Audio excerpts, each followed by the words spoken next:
Hi friends, ಎಲ್ಲರೂ ಹೇಗಿದ್ದೀರಾ? ನಾನು ಕೂಡ ಚೆನ್ನಾಗಿದ್ದೀನಿ, ನೀವು ಕೂಡ ಚೆನ್ನಾಗಿದ್ದೀರಾ ಅಂತ ಭಾವಿಸ್ತಾ ಇದ್ದೀನಿ. ಫ್ರೆಂಡ್ಸ್, ನಾಗರ ಪಂಚಮಿಗೆ ವಿಶೇಷವಾಗಿ ತಂಬಿಟ್ಟಂತರೂ ನೈವೇದ್ಯಕ್ಕೆ ಮಾಡಲೇಬೇಕು. ಹಾಗೆ ನೈವೇದ್ಯಕ್ಕೆ ಮಾಡಿದ ಮೇಲೆ ತಿನ್ನೋಕೆ ಪ್ರತಿಯೊಬ್ಬರು ಇಷ್ಟಪಡೋದಿಲ್ಲ ತಂಬಿಟ್ಟನ್ನು. ಆದರೆ ಈ ರೀತಿ ನೀವು ತಂಬಿಟ್ಟನ್ನು ಮಾಡಿ ನೋಡಿ ಒಂದ್ಸತಿ. ಸೊ ಯಾರು ತಿನ್ನೋದಿಲ್ವೋ ಅವರೇ ಎಲ್ಲ ತಿಂದು ಖಾಲಿ ಮಾಡ್ತಾರೆ, ಅಷ್ಟು ಚೆನ್ನಾಗಿ ಟೇಸ್ಟಿಯಾಗುತ್ತೆ. ಕೆಲವು ಟಿಪ್ಸನ್ನು ನಾನು ಹೇಳ್ಕೊಡ್ತೀನಿ. ಆ ಟಿಪ್ಸನ್ನು ಫಾಲೋ ಮಾಡೋದಕ್ಕೆ ಸಾಕು, ತುಂಬಾ ಚೆನ್ನಾಗಿ ತಂಬಿಟ್ಟನ್ನು ನಾವು ಮನೆಯಲ್ಲೇ ರೆಡಿ ಮಾಡ್ಬೋದು.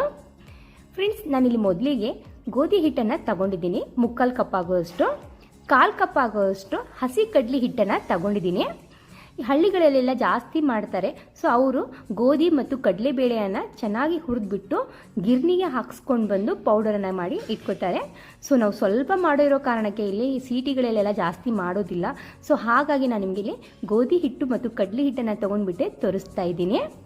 ಸೊ ಇದನ್ನು ಚೆನ್ನಾಗಿ ನಾವು ಫ್ರೈ ಮಾಡ್ಕೋಬೇಕು. ಇದು ತುಂಬಾ ಇಂಪಾರ್ಟೆಂಟು. ಒಂದು 5 ನಿಮಿಷ ಚೆನ್ನಾಗಿ ನಾವು ಹಿಟ್ಟನ್ನು ಫ್ರೈ ಮಾಡಿಕೊಂಡು ನಂತರ ಇದಕ್ಕೆ ಸ್ವಲ್ಪ ಸ್ವಲ್ಪ ತುಪ್ಪವನ್ನು ಸೇರಿಸ್ತಾ ಮತ್ತೆ ಒಂದು 5 ನಿಮಿಷ ನಾವು ಇದನ್ನು ಫ್ರೈ ಮಾಡ್ಕೋಬೇಕು. ಫ್ರೆಂಡ್ಸ್, ನಾವು ಎಷ್ಟು ಚೆನ್ನಾಗಿ ನಾವು ಫ್ರೈ ಮಾಡ್ಕೋತೀವಲ್ಲ ಹಿಟ್ಟನ್ನು, ಅಷ್ಟು ಚೆನ್ನಾಗಿ ನಮ್ದು ಇಲ್ಲಿ ತಂಬಿಟ್ಟು ರೆಡಿ ಆಗುತ್ತೆ. ಅಷ್ಟೇ ಟೇಸ್ಟಿಯಾಗಿ ಕೂಡ ಇರುತ್ತೆ. ನೋಡ್ತಾ ಇರ್ಬೋದು, ಈಗ ಕಲರ್ ಕೂಡ ಚೇಂಜ್ ಆಗಿದೆ. ಈ ರೀತಿ ಕಲರ್ ಚೇಂಜ್ ಆಗೋವರೆಗೂ ನಾವು ಫ್ರೈ ಮಾಡ್ಕೋಬೇಕು. ನಂತರ ನಾನಿಲ್ಲಿ 1/2 ಕಪ್ ಆಗುವಷ್ಟು ಬೆಲ್ಲವನ್ನು ಸೇರಿಸ್ತಾ ಇದ್ದೀನಿ. 3/4 ಕಪ್ ಆಗುವಷ್ಟು ನೀರನ್ನು ಕೂಡ ಇಲ್ಲಿ ಸೇರಿಸ್ತಾ ಇದ್ದೀನಿ. ನೀವು ಬೇಕಂದರೆ 1 ಕಪ್ ಆಗುವಷ್ಟು ನೀರನ್ನು ಕೂಡ ಸೇರಿಸ್ಕೋಬೋದು. ಬೆಲ್ಲ ಇಲ್ಲಿ ನಾವು ಕರಗಿಸ್ಕೋಬೇಕು. ಫ್ರೆಂಡ್ಸ್, ನೀವು ಯಾವ ಕಪ್ಲಿಂದ ಹಿಟ್ಟನ್ನು ತಗೊಂಡಿರ್ತಾರಲ್ಲ ಅದೇ ಕಪ್ಲಿಂದ ನಾವು ನೀರನ್ನು ಸೇರಿಸ್ಕೋಬೇಕು. ಫ್ರೆಂಡ್ಸ್, ಇಲ್ಲಿ ಬೆಲ್ಲ ಕೂಡ ಕರಗ್ತು ಈಗ. ಸೊ ಇಲ್ಲಿ ಹಿಟ್ಟು ಕೂಡ ಚೆನ್ನಾಗಿ ಕಲರ್ ಚೇಂಜ್ ಆಗಿದೆ. ಗ್ಯಾಸನ್ನು ಲೋ ಫ್ಲೇಮಲ್ಲಿ ಇಟ್ಕೊಂಡ್ಬಿಟ್ಟು ನಾವು ಹಿಟ್ಟನ್ನು ಕೂಡ ಫ್ರೈ ಮಾಡ್ಕೋಬೇಕು. ಇದು ಕೂಡ ತುಂಬಾ ಇಂಪಾರ್ಟೆಂಟು. ಈಗ ಸ್ವಲ್ಪ ಸ್ವಲ್ಪ ಬೆಲ್ಲದ ನೀರನ್ನು ಸೇರಿಸ್ತಾ ಚೆನ್ನಾಗಿ ನಾವು ಇದನ್ನು ಮಿಕ್ಸ್ ಮಾಡ್ಕೋಬೇಕು. ಫ್ರೆಂಡ್ಸ್, ನಾನು ಹೇಳಿರುವ ಮೆಜರ್ಮೆಂಟಲ್ಲಿ ಮಾಡಿ ತುಂಬ ಚೆನ್ನಾಗಿ ಹಾಗೆ ತುಂಬಾ ಸಾಫ್ಟಾಗಿ ನಿಮ್ಮದು ತಂಬಿಟ್ಟಿಲಿ ರೆಡಿ ಆಗುತ್ತೆ. ಅಷ್ಟು ಟೇಸ್ಟಿಯಾಗಿ ಕೂಡ ಇರುತ್ತೆ. ನಾವು ಬೇಸನ್ ಉಂಡೆ ಎಲ್ಲ ತಿಂತೀವಿ ನೋಡಿ, ಅದೇ ರೀತಿ ಟೇಸ್ಟ್ ಕೂಡ ಬರುತ್ತೆ. ಆದರೆ ತುಂಬಾ ಸಾಫ್ಟಾಗಿ ಬರುತ್ತೆ. ಇದು ಚೆನ್ನಾಗಿ ನಾವು ಇದನ್ನು ಮಿಕ್ಸ್ ಮಾಡ್ಕೋಬೇಕು. ಇಲ್ಲಿ ಸ್ವಲ್ಪ ನಾನು ತಂಬಿಟ್ಟು ಗಟ್ಟಿಯಾಗಿ ಮಾಡ್ಕೋತಾ ಇದ್ದೀನಿ. ಸೊ ನಿಮಗೆ ಸಾಫ್ಟಾಗಿ ಬೇಕಪ್ಪ ಅಂದರೆ 1 ಕಪ್ ಆಗೋಷ್ಟು ನೀರನ್ನು ನೀವು ಸೇರಿಸ್ಕೊಳ್ಳಿ.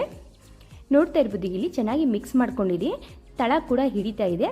ಸೊ ಈಗ ನಾನಿಲ್ಲಿ ಗ್ಯಾಸನ್ನು ಆಫ್ ಮಾಡಿಕೊಂಡು ಒಂದು ಪ್ಲೇಟ್ಗೆ ಸರ್ವನ್ನು ಮಾಡ್ಕೋತಾ ಇದ್ದೀನಿ. ಈ ರೀತಿ ಉಂಡೆ ಕಟ್ಟಿದರೆ ಕೈಯಲ್ಲಿ ಸಾಫ್ಟಾಗಿ ಉಂಡೆ ರೆಡಿ ಆಗಬೇಕು. ಫ್ರೆಂಡ್ಸ್, ಈ ವಿಡಿಯೋ ನಿಮಗೆ ಸ್ವಲ್ಪ ಏನಾದರೂ ಯೂಸ್ಫುಲ್ ಅನಿಸಿದ್ರೆ, ಇಷ್ಟ ಆದರೆ ಪ್ಲೀಸ್ ನಮ್ಮ ಚಾನಲ್ಗೆ ಸಪೋರ್ಟ್ ಮಾಡಿ. ಹಾಗೆ ನಾಗರ ಪಂಚಮಿಗೆ ಬೇಕಾಗಿರುವಂಥ 5 ರೀತಿಯ ಉಂಡೆಗಳ ರೆಸಿಪಿ ಕೂಡ ನಾನು ಮೊದಲೇ ಶೇರ್ ಮಾಡಿದ್ದೀನಿ. ಸೊ ನೋಡಿಲ್ಲಪ್ಪ ನೀವು ಇನ್ನೂವರೆಗೂ ಅಂದರೆ, ಸೊ ಮಿಸ್ ಮಾಡ್ದೇನೆ ಒಂದ್ಸತಿ ಲಿಂಕನ್ನು ಕೊಡುತ್ತೀನಿ, ಕೆಳಗಡೆ ಚೆಕ್ ಮಾಡ್ಕೊಳ್ಳಿ. ನಂತರ ನಾನಿಲ್ಲಿ 5 ತಂಬಿಟ್ಟನ್ನು ಮಾತ್ರ ಮಾಡ್ತಾ ಇದ್ದೀನಿ. ನಮ್ಮ ಕಡೆ ಎಲ್ಲ ಈ ರೀತಿ ರೌಂಡ್ ಶೇಪಲ್ಲಿ ಮಾಡಿಬಿಟ್ಟು ಈ ಆಕಾರದಲ್ಲಿ ಮಾಡ್ತಿದ್ರು ನಮ್ಮಮ್ಮ ಎಲ್ಲ ತಂಬಿಟ್ಟನ್ನು. ಸೊ ಈಗೆಲ್ಲ ಗೋಲ್ ಕೂಡ ಮಾಡ್ತಾರೆ ರೌಂಡ್ ಶೇಪಲ್ಲಿ. ಈ ರೀತಿ ನಿಮ್ಗೆ ಯಾವ ರೀತಿ ನಿಮ್ಮ ಮನೇಲಿ ಪದ್ಧತಿ ಇರುತ್ತಲ್ಲ ಅದೇ ರೀತಿ ನೀವು ಮಾಡ್ಬೋದು.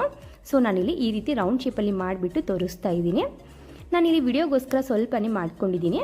ಸೊ ನೀವು ಜಾಸ್ತಿ ಮಾಡಬೇಕಪ್ಪ ಅಂದರೆ ನೀವು ಜಾಸ್ತಿ ಕ್ವಾಂಟಿಟಿಯಲ್ಲಿ ಒಂದು ಪಾತ್ರೆ ಅಥವಾ ಒಂದು ಕಪ್ಪನ್ನು ಅಳತೆ ಮಾಡಿಕೊಂಡು ಮಾಡ್ಬೋದು.